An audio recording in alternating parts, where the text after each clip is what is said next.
Bonjour à toutes et à tous, ici le blaireau des surfaces, je suis hyper ravi de vous retrouver dans cette nouvelle vidéo, car aujourd'hui on va sortir un petit peu des sentiers battus en parlant d'un film, et pas n'importe lequel, puisqu'il est très cher à mon cœur, il s'agit bien évidemment de Shaolin Soccer. Il est très probable que comment vous ayez déjà vu ce film durant votre enfance et qu'il vous ait marqué en bien. Et le moins qu'on puisse dire, c'est qu'il y a vachement de choses à dire dessus, tellement que je sais même pas par quoi commencer. Je pourrais peut-être commencer par parler du réalisateur Stephen Chow. D'ailleurs, je me demande si je cherche sur YouTube son nom, qu'est-ce que ça donne?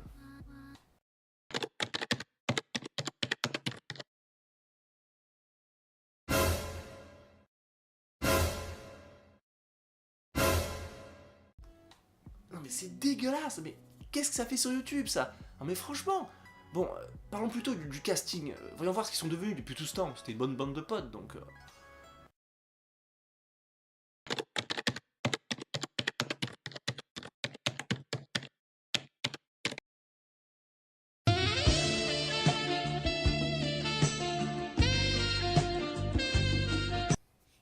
Putaclic. Bon, parlons plutôt de la vidéo du show jaune. Il avait parlé de ce film, j'espère en bien. I believe I can fly. I believe I can touch the sky. C'est pas du foot ça. C'est pas du foot. Bon, je viens d'avoir une idée de génie. Je vais plutôt parler de l'histoire. Shaolin Soccer raconte l'histoire de Singh, un ancien moine du temple de Shaolin, initié aux arts martiaux mais totalement fauché. Pour subsister, il est même obligé d'utiliser ses talents dans la récolte de déchets.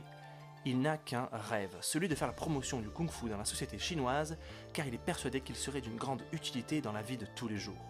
Il fait alors la rencontre de Fung, une ancienne gloire du foot, aujourd'hui SDF, déchu et blessé par ses propres supporters après avoir accepté contre un peu d'argent de rater un penalty. Celui-ci rêve d'entraîner sa propre équipe de foot. Ces deux personnages voient alors dans l'autre leur moyen d'arriver à leur fin. Ils arrivent alors à convaincre d'anciens condisciples, condisciples de Singh, peu donnant et ayant perdu leurs idéaux, à les rejoindre et former une équipe. Entraînée par Fung, l'équipe dispute son premier match contre une bande plutôt mal intentionnée et envers laquelle Singh a eu quelques différends à base de grands coups de savate dans la face. Après s'être fait tataner dans les règles de l'art, les moines Shaolin, qui sont pas 11 au passage, redécouvrent leur kung-fu dans une scène véritablement superbe. Fung arrive ensuite à convaincre Hong, son ex-coéquipier puis patron véreux, de les inscrire au super tournoi de la mort qui tue. L'équipe enchaîne alors les victoires faciles et spectaculaires jusqu'à être opposée à l'équipe dopée jusqu'aux oreilles de Hong dans une finale totalement what the fuckesque. Ah oui, et puis entre-temps, y a eu une histoire d'amour, mais bon, Osef.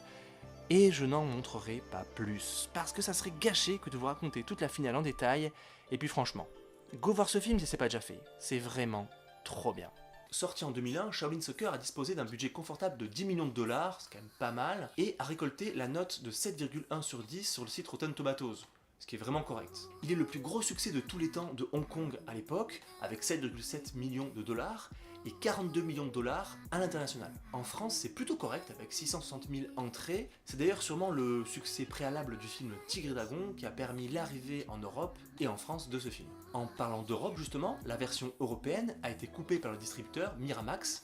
Il manque donc 30 minutes par rapport à la version originale. Ce qui donne dans le film quelques bizarreries, mais ce qu'on a perdu en cohérence dans le scénario, on l'a gagné en vivacité dans le récit. Parce que je pense qu'à mon avis, certaines scènes n'étaient pas complètement essentielles. Au final, je ne pense pas qu'il y ait vraiment une meilleure version que l'autre, mais je préfère clairement la version européenne. Fait intéressant, le découpage, qui a quand même été supervisé par le réalisateur lui-même, a atténué la critique qui est faite dans le film des athlètes américains dopés. C'est quand même assez marrant. Apparemment, le charcutage des films asiatiques avant leur arrivée en Europe est encore monnaie courante aujourd'hui, parce que c'est bien connu, le spectateur européen moyen n'a pas les codes culturels pour comprendre l'humour et la subtilité des films asiatiques. C'est connu. Surtout Shaolin Soccer, hein, parce que ce film est une comédie qui a tendance à bien appuyer ses gags et bien les répéter. Mais c'est aussi un film qui, dès le départ, a été pensé pour être distribué à l'international. En effet, ce qui me plaît énormément dans ce film, ce sont les très nombreuses références qui sont faites notamment au cinéma occidental.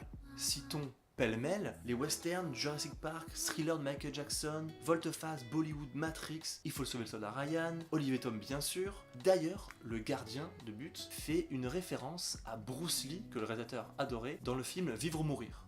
D'ailleurs, ça vous fait pas penser à un autre film? Si, cherchez. Alors, En plus d'être vachement référencé, le film porte beaucoup de messages. La corruption, le food business, l'amitié, le regard des autres, la disparité entre riches et pauvres en Chine, et également la rivalité entre tradition et progrès pendant la finale, par exemple. Au début du film, le kung-fu est plus un moyen de survivre qu'une philosophie de vie, surtout pour les moines Shaolin désœuvrés. D'ailleurs, en parlant des moines Shaolin, est-ce qu'on peut pas dire que finalement Shaolin Soccer est un film religieux? Bah quoi? Vous connaissez pas le bouddhisme? Alors, je vous explique. Le bouddhisme est une religion apparue au 5e siècle avant Jésus-Christ en Inde. Non, non, non, non, non, non, non. Tu te tais. On va plutôt parler d'Hong Kong.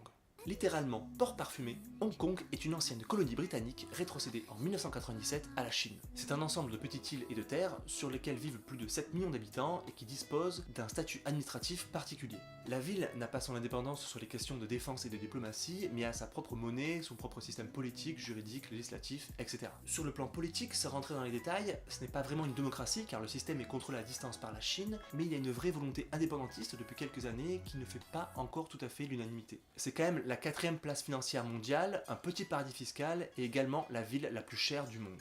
Alors je sais, c'est pas hyper fun tout ce que j'ai pu vous raconter, mais en fait c'est pour mieux vous parler de la spécificité de la ville qui a pu bénéficier de statuts plus souples en termes de création artistique par rapport aux autres villes chinoises. Pendant longtemps, Hong Kong a été le 3e producteur mondial de films derrière Hollywood et Bollywood, et a été la première ville productrice en Chine jusque dans les années 90. Alors que sa seule participation à un mondial s'est soldée par 3 défaites et 0 but, la Chine a construit d'énormes centres de formation, a recruté des formateurs du Real Madrid et a même créé un centre de formation qui s'inspire du Kung Fu pour former ses jeunes. Peut-être bien qui sait que le gouvernement a un petit peu trop aimé Shaolin Soccer. Et on ne peut pas leur reprocher d'avoir aimé ce film parce que autant la photographie a quand même vachement vieilli, sans plus pour moi, mais ça passe je trouve, autant la réalisation est vraiment super agréable, il y a des très bonnes idées de mise en scène, les scènes d'action surtout sont hyper bien fichues, elles sont pas surcotées, ce qui les rend vraiment visibles et compréhensibles. J'aime beaucoup pendant les matchs de foot l'alternance entre des plans plus rapprochés pour voir un geste technique et des plans un peu plus éloignés pour mieux comprendre l'action, notamment quand il y a des bonnes passes, etc. Ce qui rend le tout super ludique, agréable à regarder et surtout la focale n'est pas concentrée sur un exploit d'un seul joueur qui serait le héros de l'équipe. Non, il y a vraiment un effet aussi collectif dans la façon de filmer le football qui est vraiment très intéressant. Alors perso je trouve qu'il y a une super VF, mais là les avis je crois sont partagés. Après je crois que Mr Fox partage mon avis, donc je vous laisse en description sa vidéo, il en parle beaucoup mieux que moi. Mais à l'époque ce qui m'avait vachement rendu dingo, c'est je trouve les effets spéciaux que je trouvais fous pour l'époque. Alors que bon, la même année sortait quand même Harry Potter 1, Shrek et Monstres et compagnie. Donc faut quand même les remettre en perspective. Pour finir sur les effets spéciaux, certes ils ont mal vieilli, mais il y a toujours un effet de mise en scène pour essayer de les rattraper, et ça je trouve ça vraiment super. Au final, c'est un film qui est quand même pas mal vieilli, mais je trouve qu'aujourd'hui, ça reste encore vraiment regardable. Pour conclure, je finirai par répondre à cette question. Ok, c'est un bon film, mais est-ce que c'est un bon film de foot? Et la réponse est un grand oui. Le réalisateur, même s'il a pas mal de lacunes, notamment les équipes qui jouent en 1-0-10, c'est-à-dire sans défenseur ni milieu, hein, clairement, je pense qu'il a vraiment compris l'essence même du foot, la substantifique moelle de ce qu'est ce sport. D'ailleurs, le foot est résumé ainsi par l'entraîneur. Fais-moi un très beau shoot. Mais le ballon est par là-bas. Oui, justement, tu peux pas jouer bien au football si tu n'as pas un peu plus de rigueur. En football, il n'y a que 4 principes. Avancer, s'arrêter, passer et tirer. Ce qui est incomplet, mais pas faux, au final. Donc je trouve vraiment qu'il y a un véritable amour du foot dans ce film. Le foot n'est pas qu'un prétexte pour faire un film cool ou une grosse comédie potache ou un film super sympa d'arts martiaux. Non, il y a un vrai amour du foot. Verdict, je donnerai la note de Michael Owen sur 20. Et c'est bien mérité. Merci à toutes et à tous d'être restés jusqu'à la fin. J'espère que cette vidéo vous a plu. Si c'est le cas, allez-y, lâchez-vous. Un petit pouce en l'air, un commentaire, un abonnement si c'est pas déjà fait. Je vous dis à très bientôt et je vous aime. Ciao les blaireaux.